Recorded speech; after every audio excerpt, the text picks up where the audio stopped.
Buenos días a todos los asistentes. Les damos la más cordial bienvenida a este tercer viernes científico organizado por el Vicerrectorado de Investigación en coordinación con la Dirección de Investigación y Ética de la Universidad Nacional de Trujillo. Iniciamos saludando a nuestra distinguida mesa de honor, presidida por el doctor Guillermo Arturo García Pérez, Vicerrector de Investigación de la Universidad Nacional de Trujillo. Al doctor Juan Carlos Rodríguez Soto, director de la Dirección de Investigación y Ética de la Universidad Nacional de Trujillo, y al doctor Franklin Vargas Vázquez, docente investigador de la Facultad de Ciencias Biológicas e investigador principal del proyecto Canon 5 del 2013 y hoy día nuestro ponente. Asimismo, saludamos a todos los docentes, alumnos y público que nos acompaña. Vamos a iniciar con unas palabras del doctor García, que nos ha enviado una grabación por sus diferentes actividades, no ha podido acompañarnos, pero nos ha enviado un saludo institucional. Altas autoridades de la Universidad Nacional de Trujillo, señores decanos, señores docentes investigadores, alumnos, invitados todos, buen día.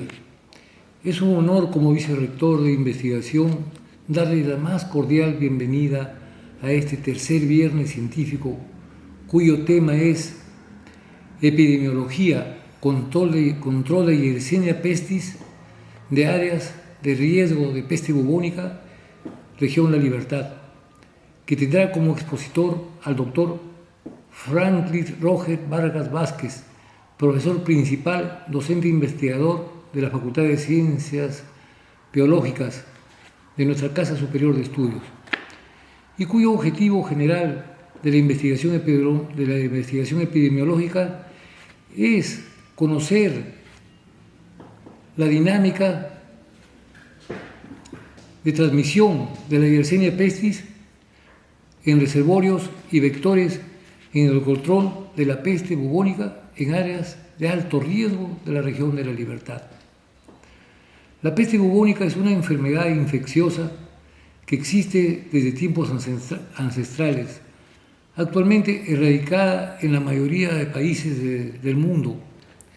Esta zoonosis es causada por la bacteria Yersinia pestis, aún presente en ciertas regiones de África, Asia, Norteamérica y Sudamérica, que se puede transmitir al ser humano por medio de la picadura de pulgas, principalmente por las del género Xenopsila Chiopus, que habitan en la superficie corporal de ciertos roedores, principalmente del género Ratus.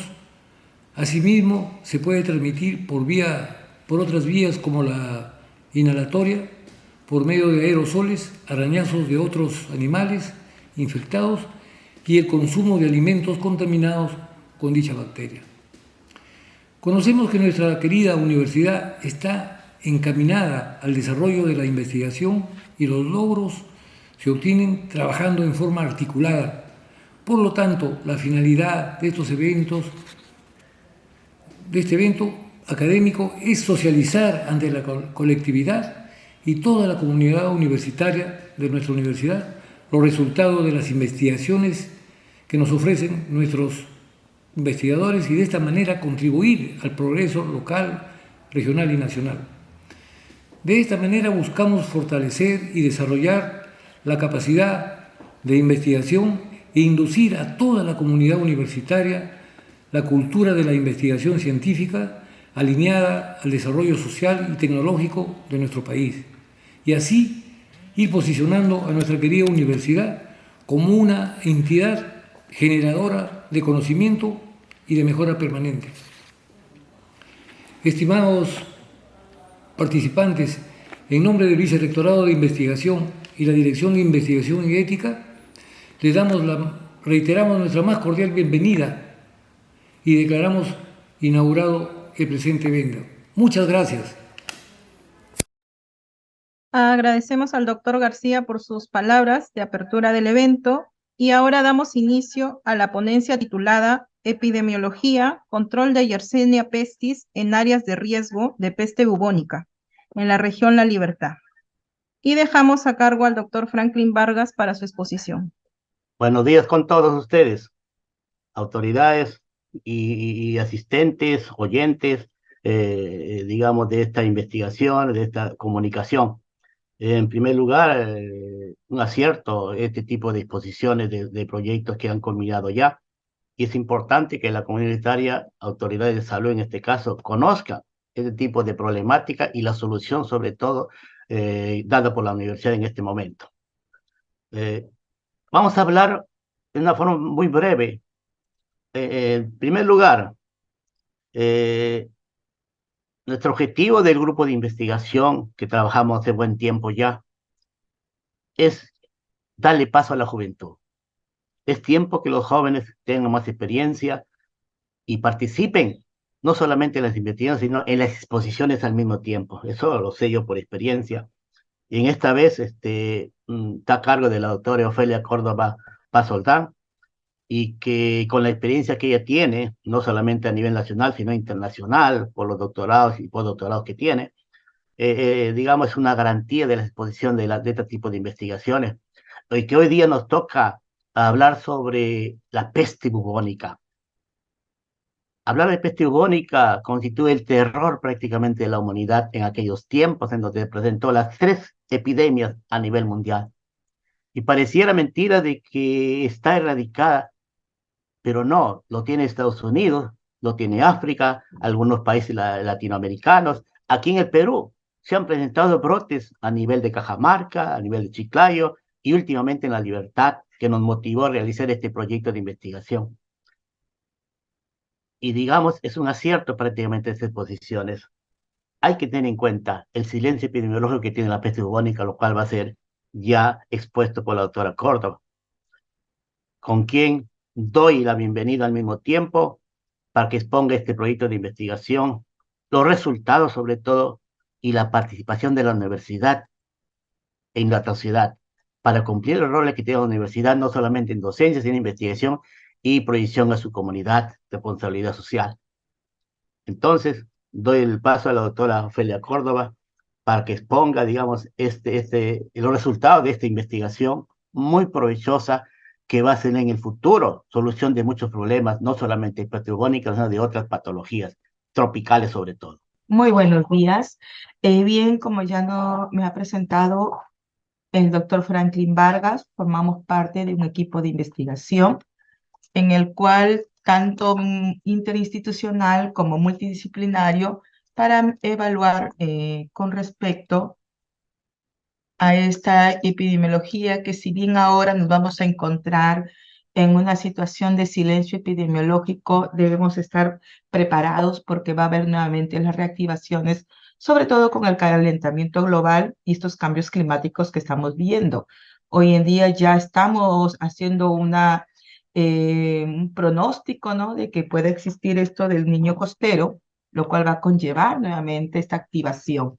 Si bien esta investigación data pues desde hace aproximadamente unos 7 años atrás, cuando tuvimos ese brote y esa emergencia sanitaria, no deja de ser súper importante cuando son enfermedades transmitidas por otros agentes biológicos, que en este caso se convierten en vectores biológicos, en transmisores de estos microorganismos, que lamentablemente no podemos acceder mucho a ello porque existen otros seres biológicos llamados reservorios, en el cual se van a estar almacenados por largos tiempos.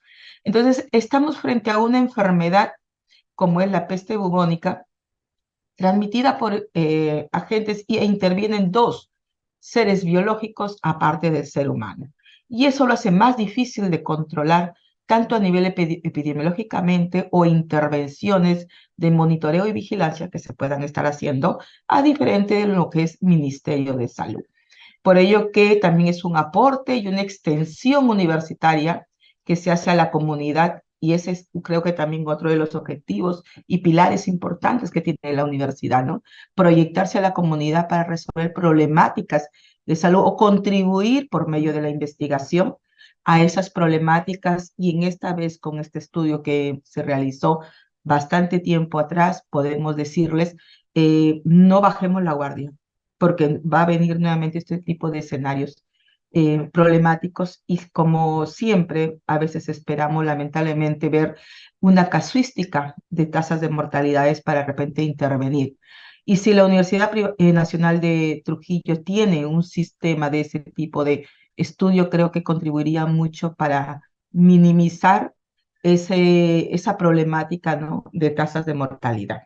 Bien, en cuanto a estudio de la peste bubónica, el área de microbiología, sobre todo de parasitología molecular, que lidera el doctor Vargas, se orienta a buscar tanto a estos microorganismos presentes. Y como le decía un momento, estos microorganismos se van a comprometer dos seres vivos.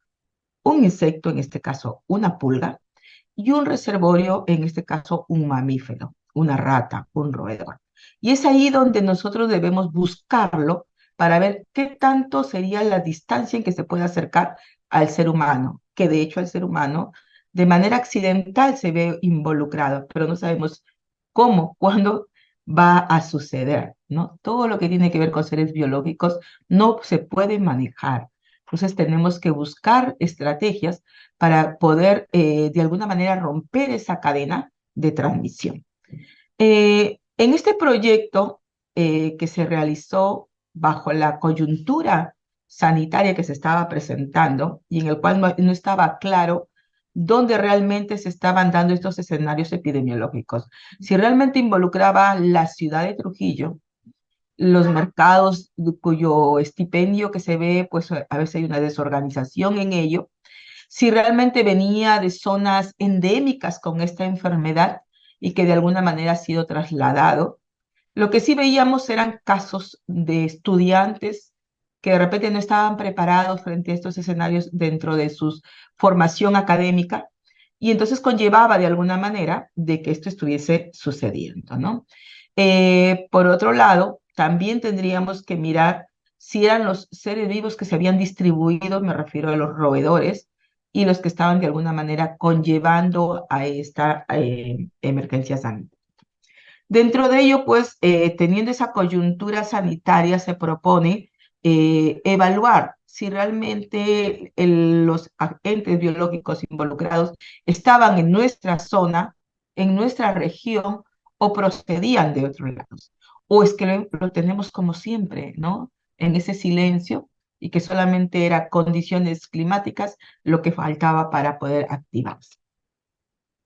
Hablar de la peste bubónica no es algo nuevo. Digo, ya Perú tiene muchas zonas que son endémicas en esta problemática y sin embargo se trata simplemente de contribuir en apagar que la incidencia no sea mayor de la que se podría estimar dentro de un sistema de salud, ¿no?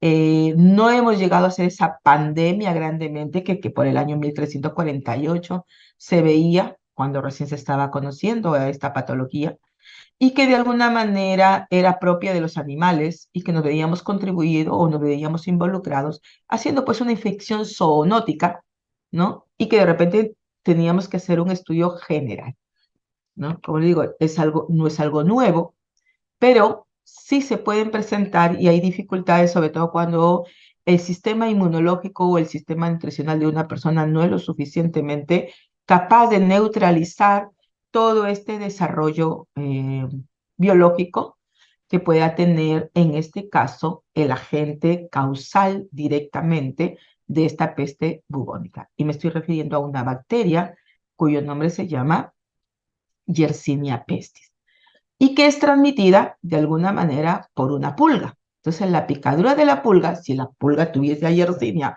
en su interior, nos dejaría con una sintomatología muy parecida a esto en un principio, el cual le vamos a llamar los bubones, ¿no? Y que tiene una proliferación tan activa y en menos de unas 4 horas vamos a poder verlo diseminar, ¿no? Se conocen con diferentes nombres, la más común era la peste, pero después veíamos no solamente a la peste glandular por este tipo de comportamiento a nivel de una infartación de los ganglios, sino que también se oscurecía y hacía pues que todo este tejido se ve involucrado totalmente necrotizado, de ahí el término de muerte negra, pero lo más difícil era que se podía diseminar.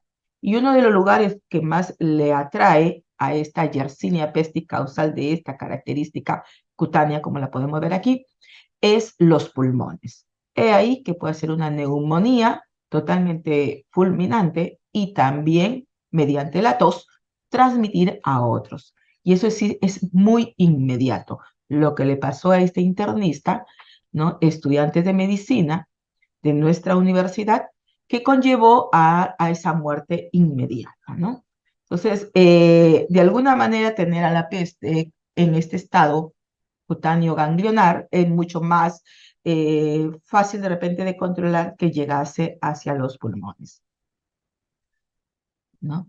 Bien, ¿quiénes involucran o quiénes se ven involucrados en esta transmisión? Vamos a ver que de alguna manera el involucrado directo va a ser el roedor.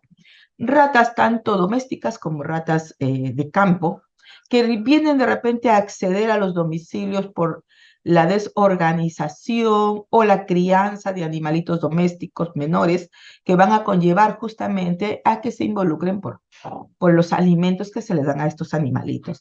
Entonces, estos escenarios, digamos, de los ambientes conllevan pues a la presencia y a ser pues una madriguera para ellos, ¿no? Ahora, si ese roedor, esa ratita estuviese infectada, pues van a entre ellos a hacer una especie de infección, una epidemia de ellos que es propio de esos roedores. Pero puede de alguna manera las pulguitas de esas ratas, una pulguita muy especial específicamente, que es una pulguita del género de Xenopsilas chopis, propios, pero que tiene también a veces por la necesidad de alimentación, puede también picarnos y de esa manera transmitirnos, ¿no? Entonces, estos escenarios de ambientes van a contribuir a que puedan vivir estos roedores en estos lugares, ¿no? Y una de las cosas que también costumbre humana que tenemos, como podemos notar también en este cuadrito o en esta imagen, es la cercanía que uno tiene, pues en este caso plantaciones de cañas de azúcar, como podemos ver toda esta zona del norte de Trujillo, me estoy refiriendo a Ascope, Casa Grande, ¿no? Y las personas pues tienen la costumbre de ir a lavar la ropa. Entonces hacen un contacto directo con estos roedores y también sobre todo con las pulguitas de estos roedores, ¿no? Y eran de repente los brotes que se comenzaron a comentar en ese tiempo, ¿no? Personas de Casa Grande, de Chocope, de Escope que estaban involucrados y que habían salido positivos. No es común en esa zona. Lo más cercano a esto era pues Cascas, en el cual sí se puede ver esta endemia, ¿no? Pero se ve que de alguna manera ha habido una migración de estos roedores. Entonces tenemos al roedor, tenemos a la pulga del roedor, tenemos las condiciones o los escenarios ecológicos que van a hacer que esta Yersinia pestis, la bacteria, sea transmitida tanto de entre roedores y de roedores al humano, ¿no? Bien, ¿qué podríamos hacer nosotros en ese sentido? Era buscar si realmente los roedores de todas estas viviendas estaban positivos con Yersinia pestis. Asimismo, buscar si las pulgas del roedor están positivos con Yersinia pestis, ¿no? Porque un comportamiento en este caso de estas pulgas es de que una vez que el hospedador, en este caso la rata, muera, inmediatamente salen de ese cuerpo cuando dejan de ser calientes. Entonces, cuando la rata se va a enfriar, de alguna manera, las pulgas comienzan a salir y van a ir a un hospedador más cercano. Quizás son los cuyes, los perros, que pueden estar también viviendo en esa zona y más aún, ¿no? El humano. Entonces, conllevaba de alguna manera también buscarlo en ellos y de repente sugerir la no matanza de los roedores, ¿no? Porque esos también vimos que en la desesperación de querer controlar esta problemática comenzaron a poner raticidas, ¿no? Para poder, pero se olvidaron de que una vez que mataban a todas estas ratas, las pulgas iban a salir desesperadas. Y esas son las que realmente llegan a diseminar. La transmisión no es directamente por la roedor, por muy positivo que sea, no es que venga, te muerda y te ha contagiado, no, son sus pulgas las transmisoras directamente. Entonces, eso también ayuda, ¿no? De una investigación totalmente con un método científico, contribuir cuál es la mejor estrategia de hacer un control en ello, ¿no? Y esa era la idea, pues, del grupo que está liderando el doctor Vargas, sugerir las nuevas estrategias que uno podría o debería realizar. Bien, acá podemos ver entonces ese ciclo en el cual directamente vamos a ver el roedor involucrado con la pulguita, su pulga propia, ¿no? Y entre ellos darse esta enfermedad, la peste, entre los animalitos propios. Hay muchos, nosotros en el estudio, ya le vamos a presentar los resultados, encontramos que si bien hay el ratoncito doméstico, ¿no? O ratoncito de laboratorio, el musculus, que es lo más común, tienen capacidad de alojar, ¿no? Y bueno, luego tenemos ratus ratus, la rata normal, y la rata de campo, que son totalmente susceptibles, ¿no? A tener a la bacteria Yersinia pestis, ¿no? Bien, en esto podemos decir entonces si hay roedores, tanto de hábitos, digamos, del campo, de alguna manera vienen a hacer contacto con los animalitos más domésticos y también podemos ver en ese ciclo involucrado a gatos, ¿no? Que son de repente, o perros que a veces se alimentan de estos roedores y ellos sí pueden alojar, haciendo pues un ciclo entre ellos, como lo denominamos, epizoótico, entonces entre los animales, haciendo una epidemia entre animales epizoótico, y de estas condiciones tanto de áreas peridomiciliarias como domiciliarias, entonces haciendo la llamada peste urbana.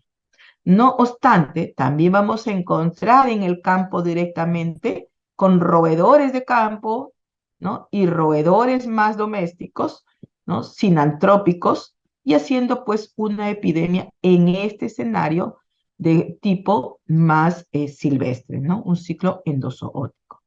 Y bueno, cuando ya vamos a ver el involucramiento del ser humano en estos escenarios, por medio de su transmisora, la pulga, vamos a notar este ciclo zoonótico. Entonces, la transmisión, si la localizamos a nivel domiciliario, nada más, sería más fácil de controlar. Pero notemos que involucran otros ciclos, ¿no? Tanto en los animalitos entre ellos, ya sean de área peridoméstica a la urbana o netamente del campo, ¿no? Manera silvestre. Entonces podríamos otros estar actuando, y qué es lo que pasaba con el Ministerio de Salud cuando vieron casos humanos en su ciclo zoonótico, contribuir a esta periferia nada más localizada en ese perímetro del domicilio, pero nos dimos cuenta que no es suficiente, porque de alguna manera van a venir del campo y hacer un control en el campo es mucho más difícil, ¿no? Porque además hay otros individuos que están en ese ciclo de transmisión, la cadena biológica, la cadena trófica. Bien, contando un poquito a Yersinia, porque también se trató de evaluar si de repente las bacterias que podían ser propias o la que podíamos nosotros aislar tanto de las ratas como de las pulgas, era realmente esta bacteria o era otra bacteria. Entonces, del aspecto microbiológico, uno tenía que identificar a esta bacteria, la cual es una bacteria del grupo de los bacilos gram negativos y que tienen una capacidad de crecer muy bien a temperaturas ambientes, ¿no? Y además podía también considerarse, pues, dentro de esos diferentes grupos del género Yersinia, era la que más interesaba que sea del tipo o de la especie Pestis, ¿no? Hay otras Yersinias que están más involucradas con problemas diarreicos, ¿no? Y a veces puede crear confusión, pero es muy parecida, ¿no? Bien. Bien.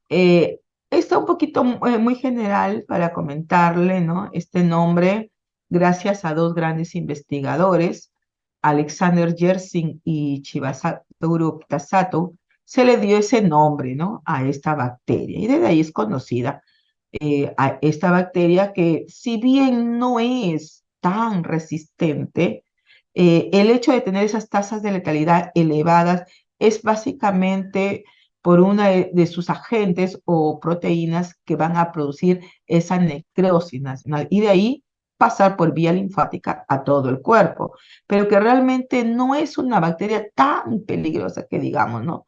Todo mucho depende pues de la actividad o la intervención inmediata que se le puede hacer para que no pase vía linfática y se disemine. Y eso a veces no sucede inmediatamente cuando nos encontramos en esos escenarios, ¿no? Un poco desorganizados, como les estaba comentando, que es propio de la zona rural o la urbano marginal. Entonces, son lugares donde a veces ni el sistema educativo, ni el sistema de salud, menos gobiernos regionales se preocupan por un ordenamiento a ese nivel. Entonces, digamos que son personas susceptibles con una brecha social y que lamentablemente es ahí donde va a haber mayor afectación, ¿no? Bien, con respecto a la pulga, hay muchas pulgas, existen muchas pulgas. Cada hospedador tiene su propia pulga por la especificidad de alimentación que tiene, pero en caso de necesidad y alimento desesperado, ya como que aceptan a otro tipo de hospedador, ¿no? El perrito tiene su propia pulga, el gato tiene su propia pulga, el humano tiene sus propias pulgas, ¿no? O sea que tienen esa gran capacidad de poder estar alimentándose de sangre humana, como los roedores tienen su propia pulga. Entonces, cuando también se hace este estudio, lo primero es identificar si realmente nos encontramos con la pulga, la que tiene la capacidad de alojar en gran cantidad a la Yersinia, ¿no? Y de esa manera ser un potencial vector transmisor de esta enfermedad, ¿no? La peste bubónica. Y ella les decía, pues, la Xenopsila chopis. Las otras pulgas tienen menor potencial de poder mantener como vector biológico a Yersinia, ¿no? No obstante, se ha observado, y eso también llamaba mucho la atención, una especie de pulga, Pulex irritant, que si bien es la que tiene mayor disposición para poder alimentarse de sangre humana, tiene muy poca porcentaje de poder alojar a Yersinia, ¿no? Entonces, la que tiene mayor capacidad de albergar a la bacteria es este tipo de pulga. Entonces, en el estudio lo que se hizo es recolectar todas las pulguitas que encontrábamos ahí y poder de alguna manera identificar a la más peligrosa, ¿no? En la libertad se han hecho estudios de todas las pulguitas y vemos pues infinidad, ¿no? De especies de pulgas, ¿no? Pero siendo, como les digo, la más representativa, Xenopsila chopis, y que encontramos casi en toda, ¿no? Sobre todo en la región costa de la Libertad. Bien. Eh, Como les decía hace un momento, el hecho de encontrar estos casos elevados que llamaron la atención por el año 2010, 2012, ¿no? Ha habido más antes, por el año 1924, también casos mucho más elevados, pero en la historia natural o la ruta epidemiológica que tiene normalmente este tipo de entidad patológica, la peste, hay una especie de silencio epidemiológico. ¿Cómo lo podemos traducir este concepto? Como que no va a haber casos humanos, ¿no? Confirmados, pero no significa que no exista la bacteria, sino que está lentamente reproduciéndose en sus roedores que se convierten en el reservorio de esta bacteria, ¿no? Hasta que comienza a haber pues un índice mayor de reproducción de estos roedores que están en influencia pues del cambio climático, temperatura, humedad, entonces por eso en estados de verano vamos a ver mayor cantidad, mayor tasa de reproducción de estos roedores, entonces la bacteria comienza también a reproducirse. Entonces ahí vienen las episodias entre ellos y eso va a llevar a que de alguna manera, como les decía, si se comienzan a morir da una epidemia, todos estos roedores que ya comienzan la bacteria a reproducirse con mayor cantidad, pues sus pulguitas van a empezar a salir porque el roedor se murió. y entonces al que va a encontrar más cercano, se va a alimentar de sangre, y entre ellos les decía el humano. Entonces comienza a darse los índices de, o la incidencia acumulada, y empieza a levantar nuevamente. Por eso les decía que con el niño costero, donde vamos a ver calentamiento, temperaturas elevadas, muchas lluvias, vamos a empezar de nuevo a tener esta curvita, ¿no?, de elevación nuevamente hasta que otra vez se nos silencie, ¿no? Este es un poquito el contexto que se veía por esos años, ¿no?, en el cual nace la curiosidad de investigar si realmente los roedores que se encontraban por aquí muertos, porque eso es lo que llamó la atención, el gran índice de roedores muertos, ¿a qué se debía, no? La ventaja que hubo, y este es en uno de los mercados más grandes que tenemos en la ciudad de Trujillo, el mercado de Hermelinda, resultó que al encontrarse tantos roedores propios de los que venden el maíz, el trigo y todo lo que sirve de alimento para estos roedores, estaban siendo expuestos a raticidas. Entonces no era una muerte natural o una muerte por Yersinia realmente, era una muerte porque le estaban poniendo un veneno para matarlos, ¿no? Pero eso sí alarmó a SENASA, alarmó al sistema de salud, y curiosamente se estaban de manera paralela viéndose casos, ¿no? Entonces, esa emergencia, esa alarma, pues permitió hacer un alto y ver un poquito la organización, que bueno, de alguna manera no duró muy poquito, ¿no? Comenzó a hacerse estudio que estaba un poquito más hacia el norte, y se vieron pues en algunas zonas, como pueden ver, en el distrito de Mocan, o la región esta, a nivel de Mocan, distrito de Casa Grande, también se podía ver en Cariaga, también se podría ver en Magdalena de Cao, en Chuín, ¿no?, Chiclín, que estaban con casos, pero eran casos muy puntuales, ¿no? Todas estas zonas nos permitió también hacer el muestreo para ver un poquito si aún se mantenía esta bacteria en estos roedores o en estos transmisores, ¿no? Entonces, porque se veían pues en niños los bubones típicos, ¿no? Dependiendo a qué nivel pues picaba la pulga, ¿no? Bien. Y los hospitales, sobre todo a nivel de Casa Grande, ¿no?, llenas, y más aún cuando ya se había visto la muerte de un estudiante con peste neumónica, que es la más rápida de transmitir. Ya decía, no necesitamos que pique la pulga, que haga el bubón, que se vaya por la vía linfática, que se disemine. No, directamente el toser era suficiente para que el resto pueda adquirirla, ¿no? Bien. Y asimismo, ya también Ministerio de Salud alerta con esa situación, comenzaron a ver, haciendo estudios rápidos, y en el estudio rápido, pues lo que mayormente se hace una prueba de ELISA, la cual también nosotros hemos aplicado y un poco construido esa prueba de ELISA in-house para ver qué tantos estaban involucrados, ¿no? O hacer estudios de la PCR, ¿no? Y veíamos pues que había un gran porcentaje de áreas a nivel de la Libertad involucrados, siendo Trujillo pues más aún, y Ascope.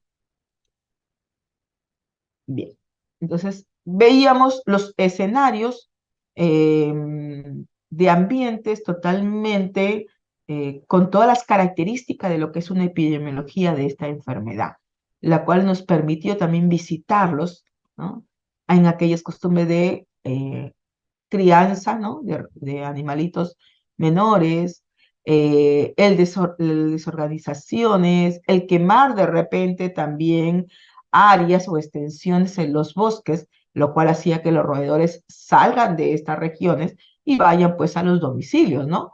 El dejar un poco desordenado la basura, ya sea de consumo humano, que también tuvimos por ese tiempo problemática con las municipalidades donde no hacían el levantamiento adecuado y oportuno de la basura, y eso también conllevaba que vengan pues los roedores y se alimenten, ¿no? Como que le hacíamos un llamamiento, ¿no? Y las costumbres propias, ¿no?, como vemos acá, del maíz, dejarlo ahí que seque para luego poder lograr su venta, ¿no? Bien. Entonces, ¿qué hacemos ante todo este contexto mm, de ambiente, contexto de roedores, contexto de pulgas presentes, ¿no? Y si realmente esto estaba involucrado en todas esas tasas de morbilidad de personas enfermas o mortalidad. Entonces ahí nace demostrar si realmente Yersinia pestis estaba activándose y estaba tomando esos protagonismos en estos escenarios, si realmente encontrábamos agentes de reservorios potencialmente peligrosos, infecciosos, y determinar las características epidemiológicas de esas zonas, si realmente estaban alineadas a la presencia de la enfermedad. Entonces, se procede pues a hacer ese estudio y evaluar a esta Yersinia pestis en todos esos escenarios epidemiológicos, en esas áreas que habían reportado, se había reportado al Ministerio de Salud como casos de peste bubónica, ¿no? Para ello, pues, se requiere hacer tres grandes investigaciones. Una que tenga que ver con todos esos escenarios biológicos de ambiente, que hacer, o sea, nos referimos a hacer una investigación de campo.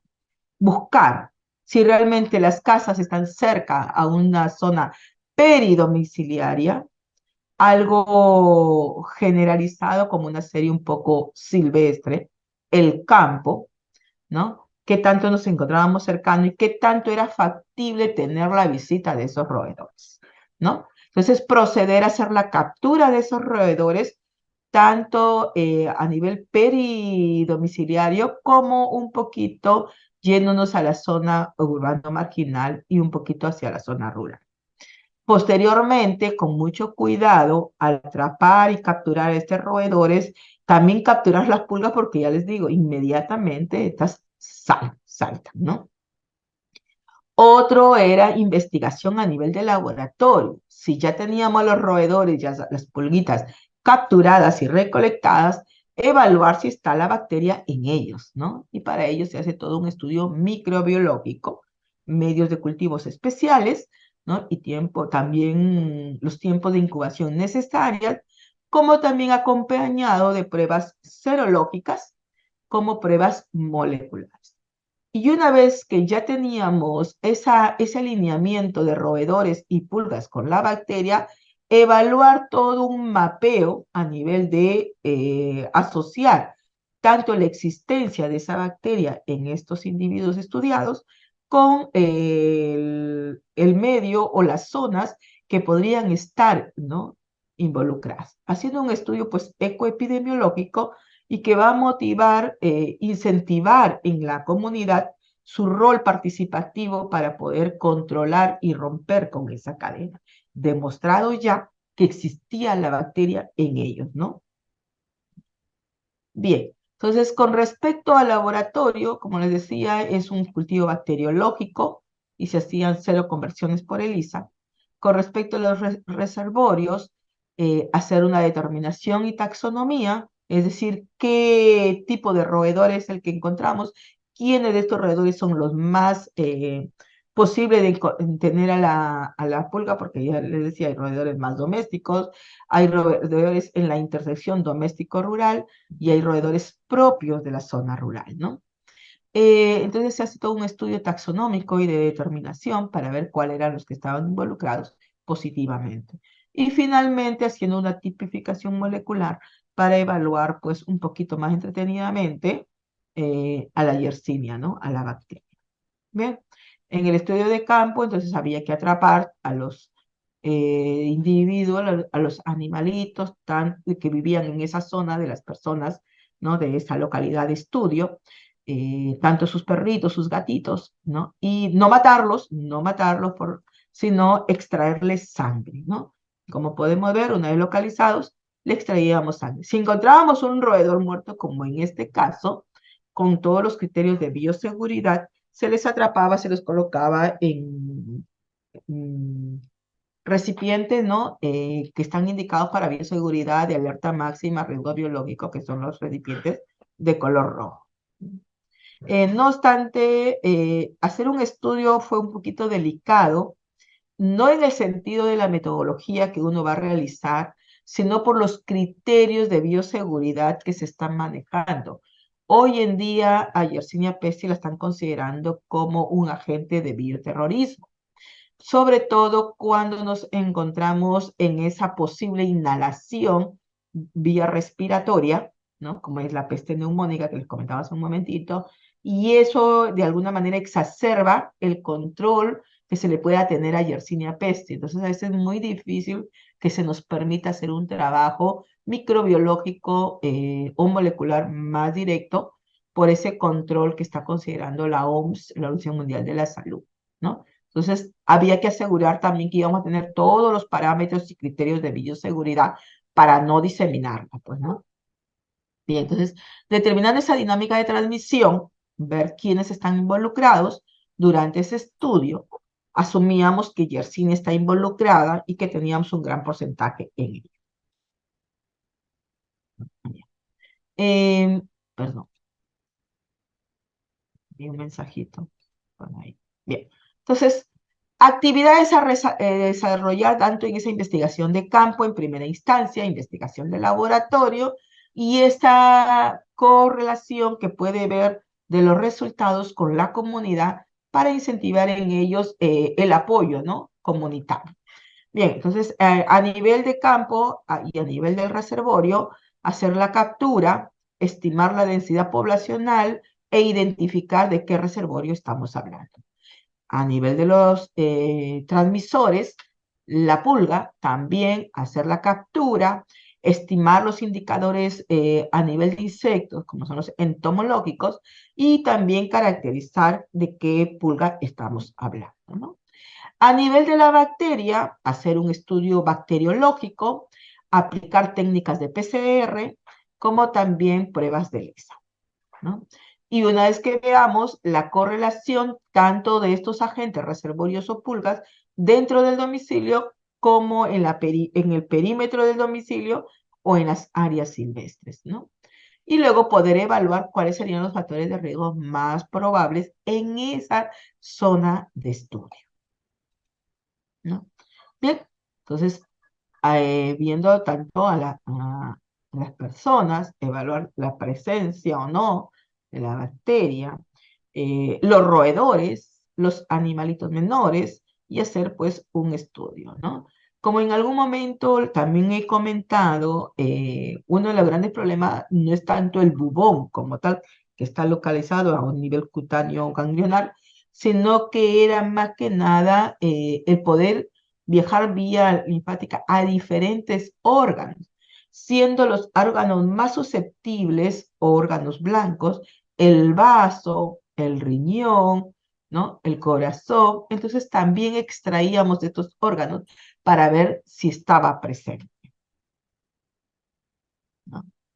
Ver las condiciones, anotar los factores de riesgo para estimar cuál sería el riesgo más común, ¿no? Hacer las capturas oportunas, la disección oportuna en campo, ¿no? Y luego pues quedarnos con todo lo que tiene que ver los órganos y trasladarlos al laboratorio, ¿no? Asimismo, recolectar las pulguitas antes que se nos muera, porque ya muerto va a ser más difícil controlarlo, ¿no? Y si encontrábamos, como les decíamos, algún roedor muerto en los recipientes, ¿no?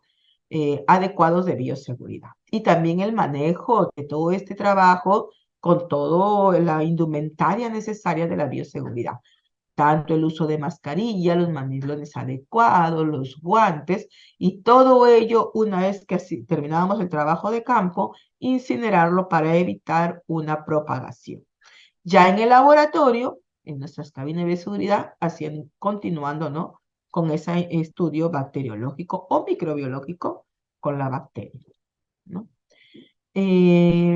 Posteriormente, también identificarlo en ese estudio microbiológico mediante tinciones, saber que es un bacilo, ¿no? Reconocerlo sus características culturales como microscópicas, sus cultivos, sus características bioquímicas, que lo hace propio y digamos como una tarjeta de presentación de Yersinia pestis, ¿no? Y ahí tenemos a nuestra famosa bacteria, ¿no?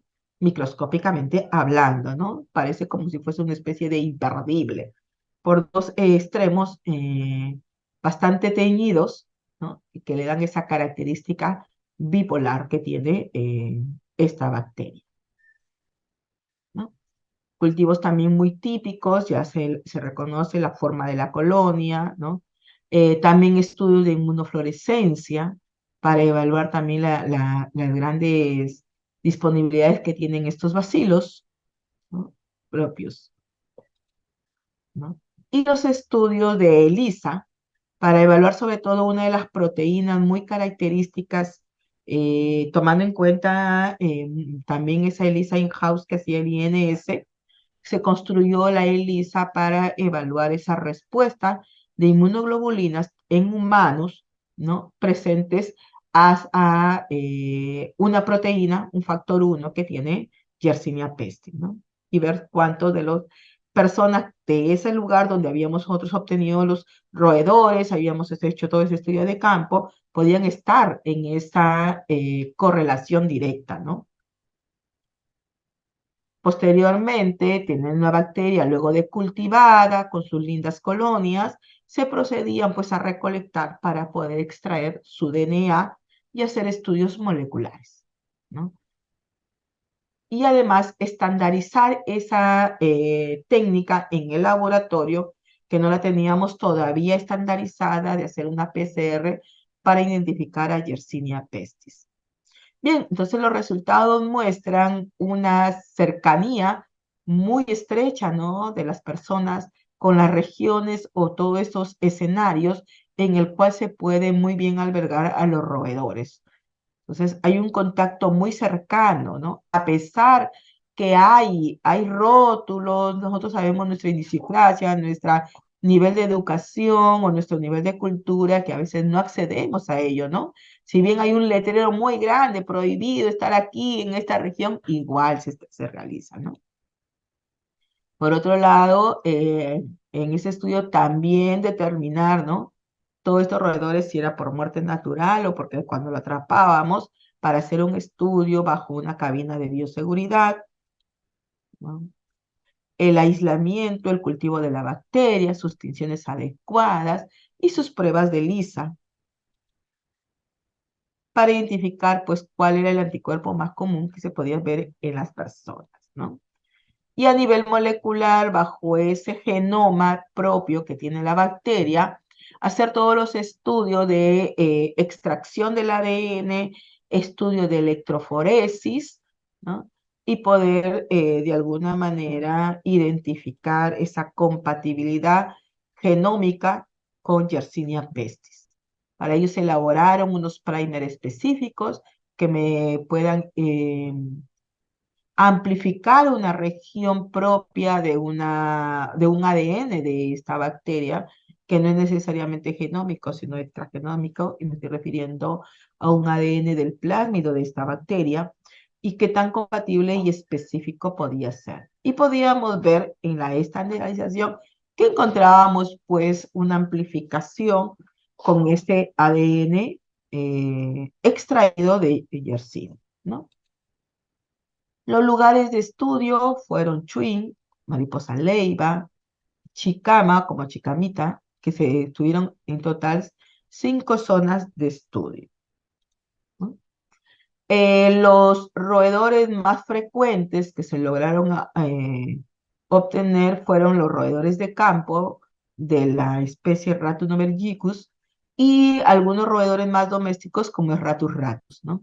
Dentro de las pulgas, la más común fue Xenopsila chopis, la propia de estos roedores, y por ahí se encontraron algunas pulgas, ¿no? Tipo Pulex irrita, que es más propia de la persona, ¿no? Dentro de esta distribución de los roedores, podíamos ver que si bien Ratus ratus estaba ocupando una gran cantidad, el más peligroso, digamos, que es este roedor de campo, Ratus nubericus, que también habíamos encontrado, entre otros animalitos, ¿no? Que era también por ahí, sobre todo más de la región silvestre, ¿no? La bacteria, el comportamiento que nos daba, ¿no? También era muy compatible microbiológicamente hablando con Yersinia. No obstante, dentro de esos estudios podíamos ver que era muy común encontrar a esta bacteria a nivel de órganos de vaso, ¿no? Con respecto a los otros órganos que se fueron aislando. O sea, sí había un drenaje linfático más frecuente, ¿no?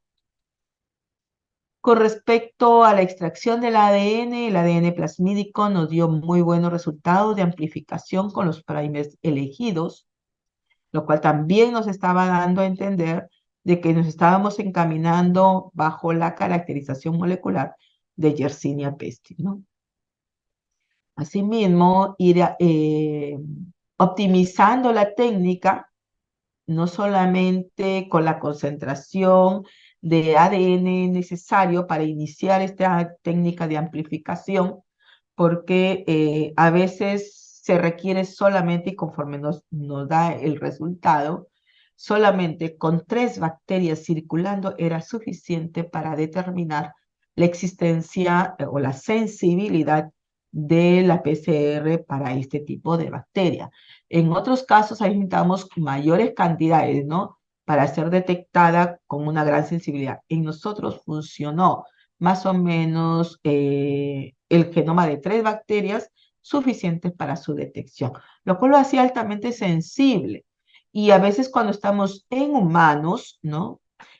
Suele ser por otros compromisos, tanto de su microbiota propia que tiene el humano, a veces no nos permite hacer una detección con tanta exactitud como lo podíamos ver bajo esas técnicas, ¿no? Asimismo, de los diferentes insectos encontrábamos también positivos, ¿no? Como en los roedores. Bien. Bien, entonces ello conllevaba, pues, bajo este estudio, de que es necesario hacer un estudio previo, hacer una notificación preliminar y oportuna, no esperar tener los brotes, ¿no? Y la emergencia sanitaria, sino anticiparse, sobre todo cuando estamos viendo condiciones de temperatura, humedad, cambio climático que se nos asocia, ¿no? Día a día, y hacer con ello, pues, buena intervención con métodos que ya hemos estandarizado en el laboratorio y que nos van a dar, pues, mayor exactitud diagnóstica, ¿no? Por ello, podemos decir que la zona de estudio, que como era en Moca, eh, Chicamita, Casagrande, se encuentran roedores principalmente de campo que están albergando a Yersinia pestis, que todavía no están dando esos cuadros de episodia, pero que es cuestión de tiempo porque ahora mismo nos encontramos en ese silencio epidemiológico. Eso significa que hay que estar activos, vigilantes y estar con un control sostenible, porque nos vamos a encontrar nuevamente asociados, ¿no? Como estamos viendo ahora mismo el tema del dengue, que también es otro tipo de enfermedades transmitidas por insectos y que están asociados, todo lo que es transmisión por insectos, por vectores, están asociados a las condiciones climatológicas, ¿no? Esa vigilancia también involucra un asesoramiento directo con las personas de esas zonas para involucrarlos en hacer ese monitoreo en conjunto con su participación comunitaria, ¿no? Bien. Además del estudio técnico y esos resultados en decir sí, realmente nos encontramos con Yersinia pestis circula en nuestros roedores de esa zona, solamente que ahora estamos, digamos, con menores frecuencias. También ha permitido encontrar otros logros, como es, ya nos lo decía de alguna manera el profesor, equipamiento e infraestructura que ha permitido potenciar y hacer estos estudios y en algún momento ser digamos, un laboratorio de referencia, tanto para la aplicación de estas técnicas que son mucho más inmediatas y contar, ¿no? Con un almacenaje y un banco de estas muestras, como es tener un congelador, un ultracongelador de -80, tener esa refrigeración, todos adquiridos con este proyecto, tener los equipamientos para hacer las pruebas moleculares, como tener un termociclador, una centrífuga ultra refrigerada, tener todo el equipamiento de electroforesis para hacer Western blot, ¿no? Para hacer tanto el estudio proteómico como el estudio del ADN genómico. Poder evaluar con un estereoscopio bastante actualizado, conectado a un soporte informático y poder evaluar las características y hacer un estudio taxonómico de las pulgas, de los roedores. Ahora estamos usándolo esto para los aedes, que también es otro estudio que se está realizando en ese laboratorio, ¿no? Por otro lado, contar con los estudios de LISA, ¿no? Para el soporte del estudio microbiológico, bacteriológico, como de cuantificación molecular, también nos ayuda.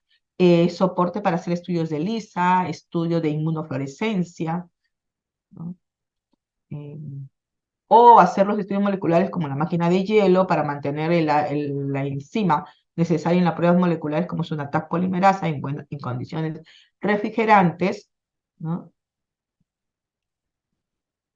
O de repente la detección y cuantificación que se puede hacer con el ADN que se estaba estudiando, como es el tener un qubit, un fluorómetro, para su detección. Además, también poder hacer esa proyección comunitaria, ¿no?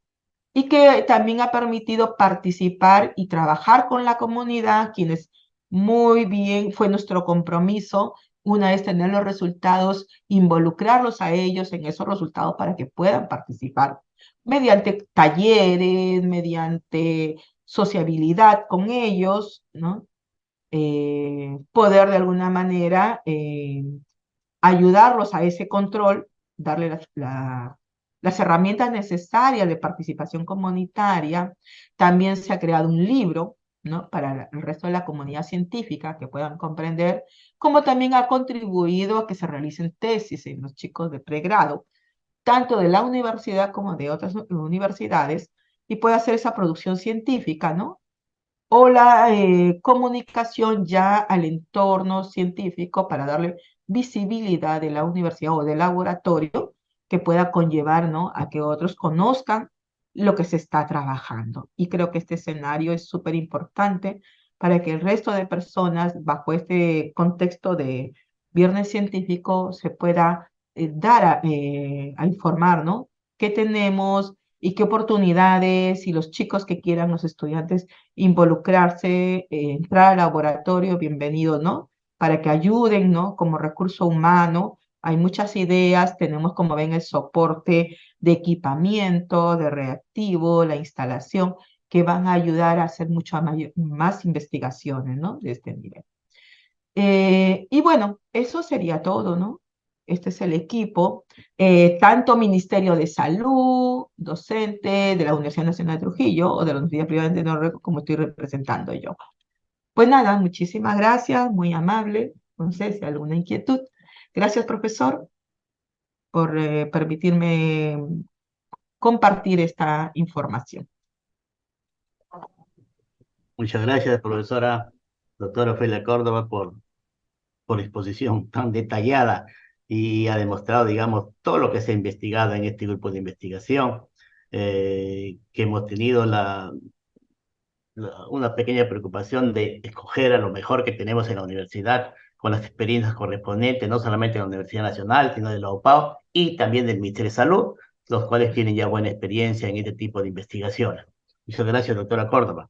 Muchas gracias al doctor Franklin Vargas y a la doctora Ofelia Córdoba por su exposición y bueno, los felicitamos por la investigación y por compartir los resultados con toda la comunidad universitaria. Los invitamos a que activen sus cámaras, por favor, para una foto oficial. Muchas gracias, gracias a todos. Nos esperamos el próximo viernes y que tengan un excelente día. Muchas gracias. Gracias a todos. Gracias, Hasta doctor. luego. Gracias. Muchas gracias.